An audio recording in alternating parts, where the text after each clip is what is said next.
used by bacteria to protect themselves from infection by viruses.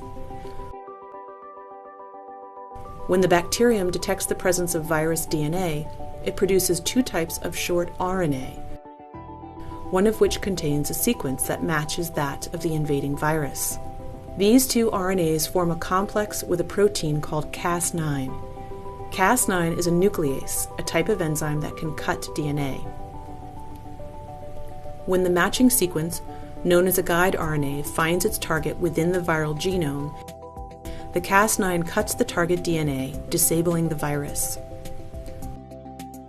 Over the past few years, researchers studying this system realized that it could be engineered to cut not just viral DNA, but any DNA sequence at a precisely chosen location by changing the guide RNA to match the target.